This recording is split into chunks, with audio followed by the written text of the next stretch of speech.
Memperkenalkan Richard Dawkins. Pada tahun 1976, beliau mencipta perkataan meme ini untuk menggambarkan satu unit idea, iaitu idea itu adalah benda bukan hidup yang turut boleh berevolusi. Ada banyak bentuk idea, tapi ia adalah satu entiti yang datang daripada pemikiran manusia, yang datang daripada tingkah laku dan sebagainya, yang ada kemampuan seperti genetik, seperti gene, iaitu gene adalah satu entiti yang boleh menyalin dirinya sendiri, sama seperti idea. Bila mana seseorang ada idea, dia boleh menyampaikan idea tersebut, menyalin idea tersebut kepada orang lain. Contoh dia, bila kita ada fashion. Fashion tu, bila orang lain tengok fashion tu, orang lain boleh tiru. Bila kita ada resepi masakan, orang lain pun boleh tiru resepi masakan. Dalam kata lain, dalam sudut yang lain, idea yang datang daripada otak seseorang ini ada kemampuan untuk menyalin dirinya sendiri dengan cara mewariskan kepada otak orang lain. Dia melompat daripada satu otak ke otak orang lain. Dari sudut perkataan, verbal, macam saya sampaikan ni.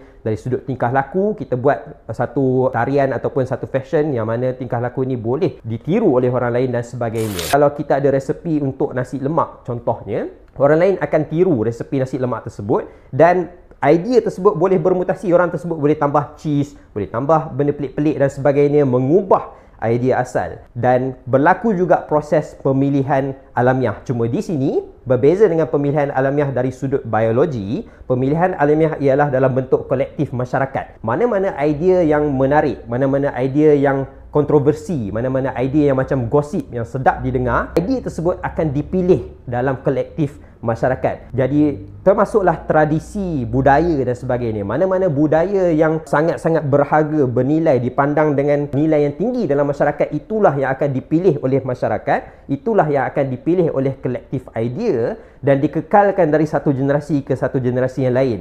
Dan pada masa yang sama, kepelbagaian mutasi idea yang berlaku dari masyarakat ke masyarakat, dari pencampuran satu budaya ke budaya yang lain, akan menghasilkan keseluruhan dinamik evolusi secara budaya. Inilah yang kita panggil sebagai meme. Bila mana gene ialah satu unit yang sangat penting untuk perubahan evolusi benda hidup, meme ialah unit perubahan secara budaya, perubahan yang melibatkan benda bukan hidup seperti idea.